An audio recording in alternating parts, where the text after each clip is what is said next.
Good morning, good afternoon, good evening, wherever and whenever you are. My name is John, or Last Frontier Bricks, and this is my review of the LEGO Star Wars 2020 Armored Assault Tank, or AAT.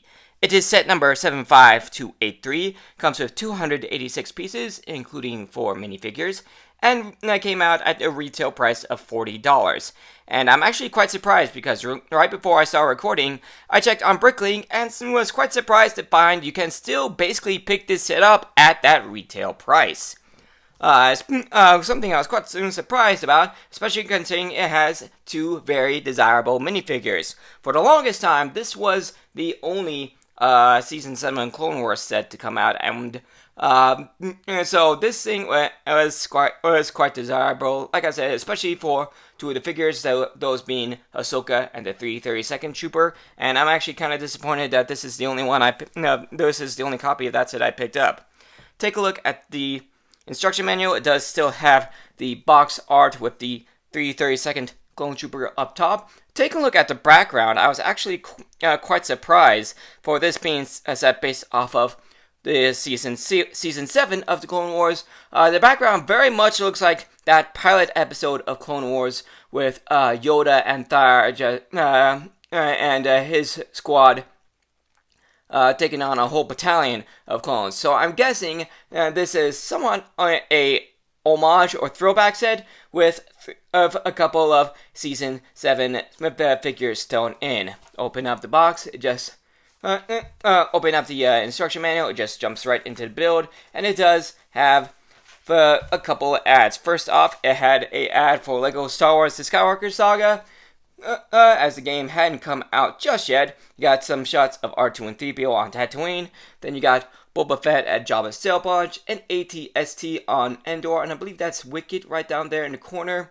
Got a shot of Hoth Echo Base, and a pair of Venators in orbit above a planet, which I would imagine is Kashyyyk. And then on the other page, you've got a actually pretty good lineup of sets. Not only do you have the specific set this is, but you also have the Resistance ITS transport from Galaxy's Edge, General Grievous' Starfighter, the Razor Crest, Anakin's Jedi Interceptor, the Knights of Ren transport, the AT-AT, the Death Star Final Duel, and the 501st Clone Trooper set, or the original 501st Battle Pack. Most of which I actually have. The only ones I don't have are the ITS transport, Anakin's Jedi Interceptor, and the Knights of Ren transport. All of the others I do have, and spoiler alert, I'll be doing reviews on most of these sets coming soon. So make sure to keep an eye out on the reviews for those sets. So let's go ahead and get started on the review of this set, starting with the figures. So first up, when it comes to minifigures, we get 2 of these AT-AT driver minifigures. Now technically these are actually Kashyyyk battle droids, and so they first showed up in, I believe, the 2019 droid gunship and AT-AT, on which year those came out. But this is a reuse.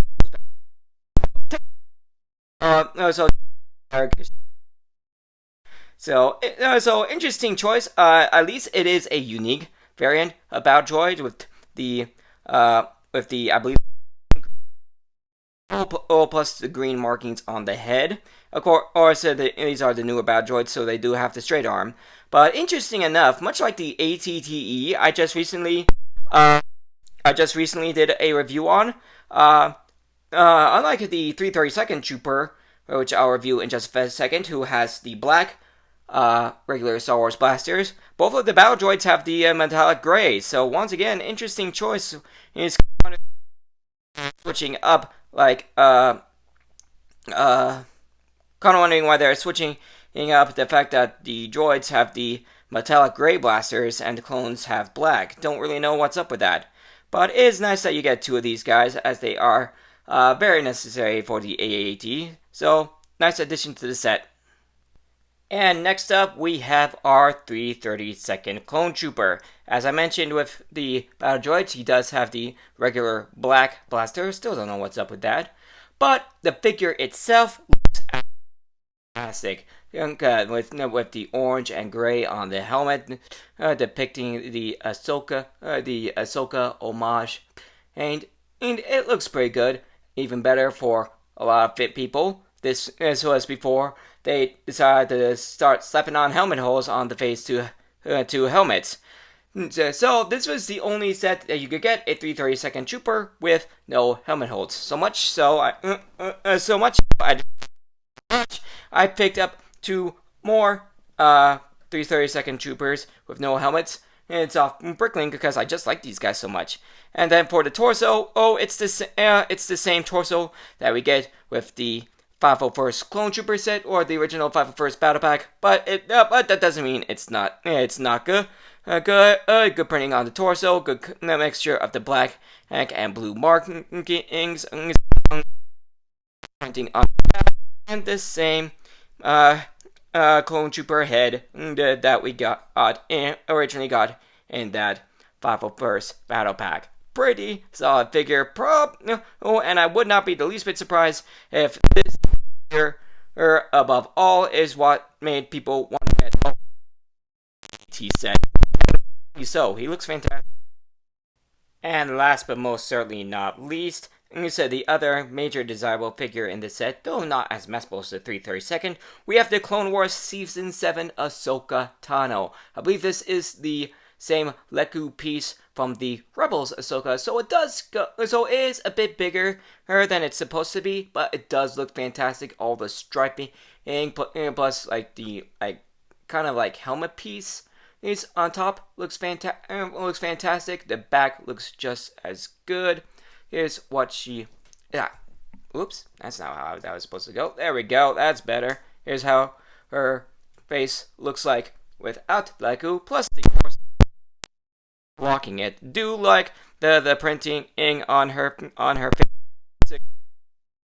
Oh, for her action ready. Here's how the torso looks, like all the added and like metallic silver all over the.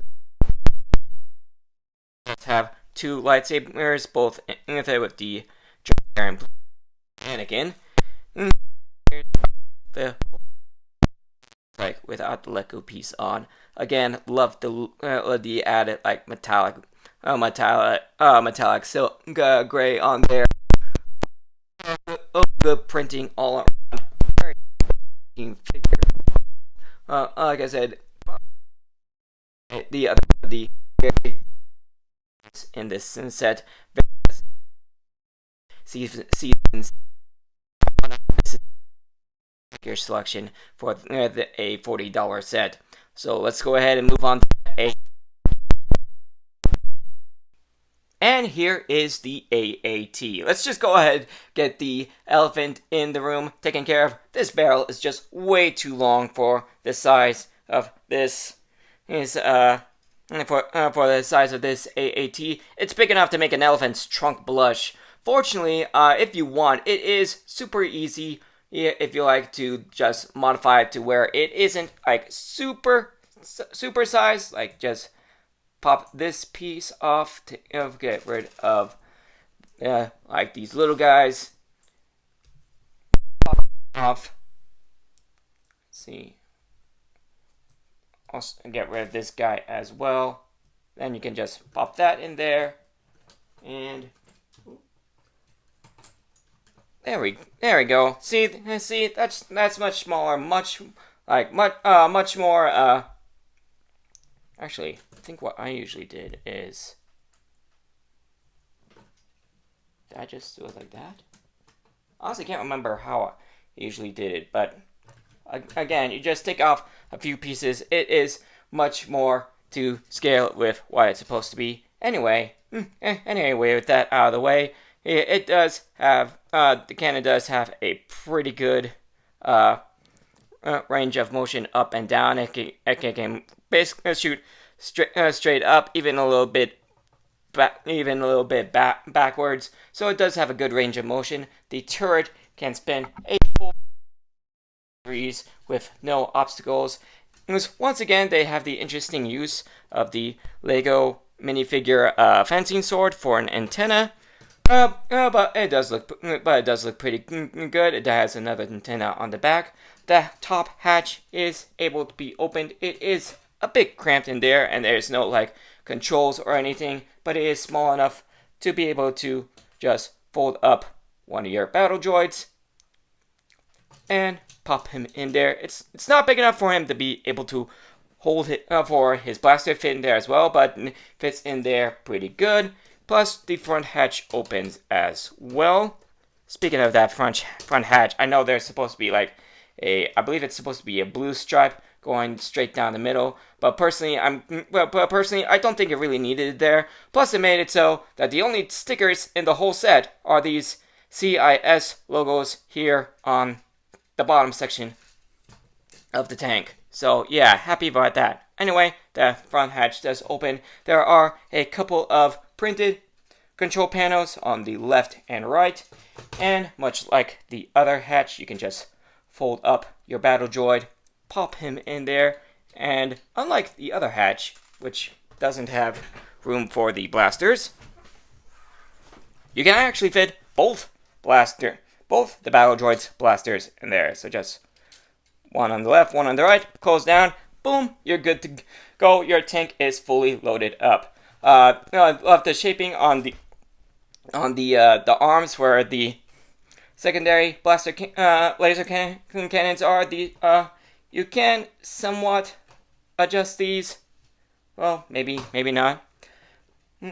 Actually, you can adjust them up and not left and right, but you can adjust them up and down. I don't think you're like they're meant to, but it is only attached by one stud, so it is adjustable.